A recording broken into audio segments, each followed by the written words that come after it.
اولیاء کرام اور صوفیہ جو اللہ تعالیٰ کے برگزیدہ بندے ہوتے ہیں، ان پر کب اور کس وقت جلال و جمال کی کیفیت طاری ہو جائے، کب اور کیسے کس حالت میں وہ وجہ میں آتے ہیں، اور کب مشاہدہ اور الہام کے ذریعے ان پہ غیب کے پردے کھلتے ہیں، اور کس طرح اللہ تبارک و تعالیٰ ان کو مستقبل میں جھانکنے کا روحانی مرتبہ عطا کرتے ہیں، یہ بڑی نصیب کی بات ہے۔ آج میں ایک ایسی ہستی کی زندگی اور پیشن گوئیوں کے بارے میں تفصیل سے آپ کو بتاؤں گا۔ اس ہستی کا نام ہے شاہ نعمت اللہ ولی۔ آج کا میرا یہ ویلاگ ان کے حالات زندگی اور مکمل پیشن گوئیوں کے بارے میں ہے۔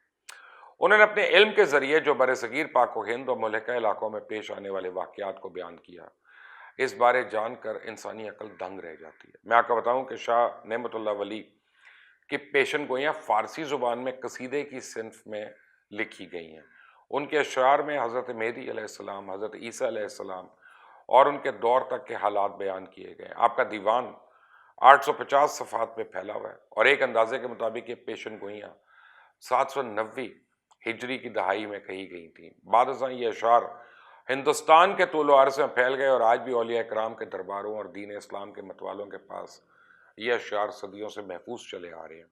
ہم دیکھتے ہیں کہ نعمت اللہ شاہ ولی نے امیر تیمور کے بعد لودھی خاندان کے بادشاہ سکندر لودھی اور ابراہیم لودھی کے دور حکومت کا ذکر کیا، اور پھر بابر سے لے کر خاندان مغلیہ کے 300 سالہ دور حکومت کے تمام حکمرانوں کے نام اور ان کی مدت حکمرانی اپنی پیشن گوئیوں میں انہوں نے ترتیب وار بیان کی۔ اس کے علاوہ انہوں نے بابر ہی کے دور میں سکھوں کے پیشوا گرو نانک کا ذکر بھی کیا، اور اس کے علاوہ بابر کے بعد شیر شاہ سوری کے ہاتھوں ہمایوں کی شکست اور سوری خاندان کا ذکر بھی پوری سند کے ساتھ موجود ہے۔ انہوں نے جنگ عظیم اول کی مدت اور اس میں 1,31,00,000 لوگوں کی ہلاکت کی پیشن گوئی کے علاوہ 21 سال بعد جنگ عظیم دوئم کا بھی ذکر کیا۔ اپنی پیشن گوئی میں صدیوں قبل وہ کر چکے ہیں۔ تمام ہندوستان پر 100 سال کی حکومت کے بعد انگریزوں کے چلے جانے کا واقعہ الگ سے بیان ہو چکا ہے۔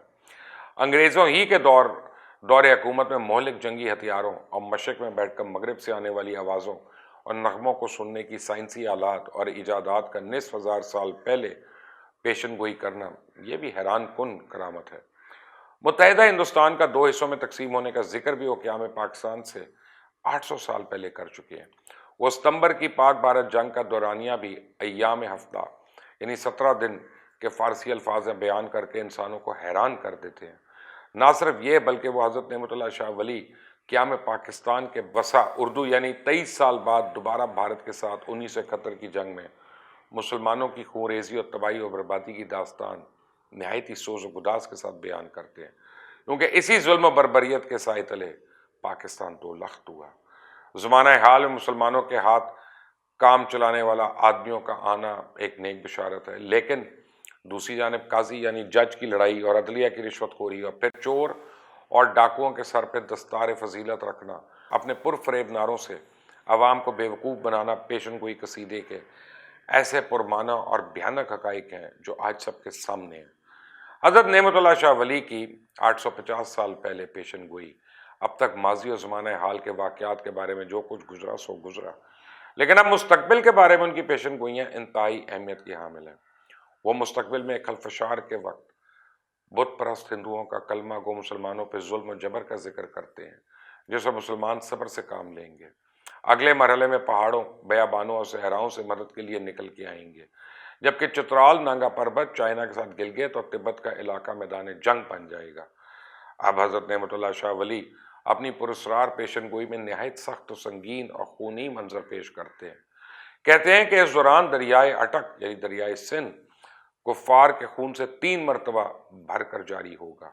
کیا اس کا مطلب یہ ہو سکتا ہے کہ ہندوستانی فوج پاکستانی سرحد کراس کر کے آزاد کشمیر کی طرف پیش قدمی کرے گی، یا قراقرم کی شاہراہ کاٹ کے چائنا کی طرف سے پاکستان کو مدد نہ پہنچ سکے، آگے پیش قدمی کرتے ہوئے دریائے اٹک یعنی سندھ کے پل تربیلا ڈیم تک پہنچنے میں کامیاب ہوگی؟ تیسری حالت یہ ہے کہ لاہور یا ماضی کی طرح سیالکوٹ کے راستے نیشنل ہائی وے پہ کنٹرول حاصل کرنے کے لیے دریائے اٹک تک جائے گی۔ یہ سوال ذہن میں اس لیے ابھرتا ہے کہ کفار یعنی بھارتی فوج دریائے اٹک تک پہنچے گی جبھی تو کفار کے خون سے دریائے اٹک 3 مرتبہ بھر کر جاری ہوگا کہ شاید یہاں دشمن کی فوج کو سخت مزاحمت کا سامنا کرنا پڑے۔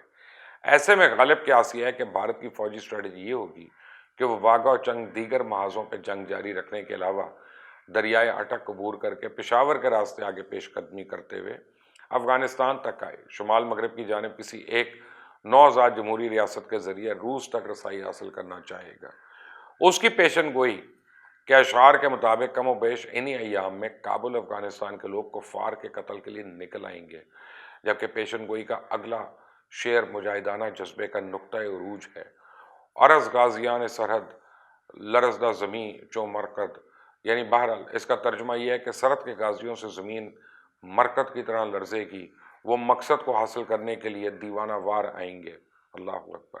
اور دوسری جانب ترکی، چائنا، ایران، عرب اور مشرق وسطیٰ کے مسلمان والیانہ جذبے کے ساتھ یکجا ہو کر پنجاب تک آئیں گے۔ کشمیر دریائے گنگا اور دریائے جمنا کے درمیان دو آب کا علاقہ اور شہر بجنور پر غاصبانہ قبضہ کر لیں گے۔ نہ صرف یہ بلکہ دین اور ایمان کے بدخواہ لوگ جان سے مارے جائیں گے اور تمام ہندوستان ہندوانہ رسم و رواج سے پاک ہو جائے گا، کافر مغلوب ہو جائیں گے انشاءاللہ۔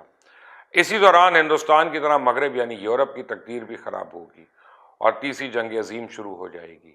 اس میں دو الف یعنی امریکہ اور انگلستان میں ایک الف یعنی انگلستان روس کے حملے سے ایسا تباہ ہوگا کہ اس کا ایک نقطہ بھی باقی نہیں رہے گا، بلکہ اس کا نام اور تذکرہ صرف تاریخ کی کتابوں میں باقی رہ جائے گا۔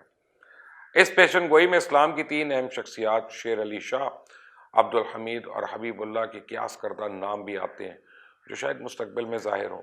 بقول اقبال، آسماں تیری لہت پہ شبنم افشاں نہیں کرے گا، یعنی حضرت نعمت اللہ شاہ ولی کے اس منفرد پیشن گوئی کو اگر اپنے اختتام کی طرف لے جائیں تو یہ جاننا چاہیے کہ ہندوستان پر اسلام کا غلبہ 30 سال تک قائم رہے گا، لیکن اس کے بعد جیسے ہر مسلمان قیامت کے دن پر ایمان رکھتا ہے، قرب قیامت کی انتہائی قریبی نشانیوں کا ظہور شروع ہو جائے گا، اور حضرت نعمت اللہ شاہ ولی کے مطابق ایران کے شہر اصفہان سے دجال ظاہر ہوگا۔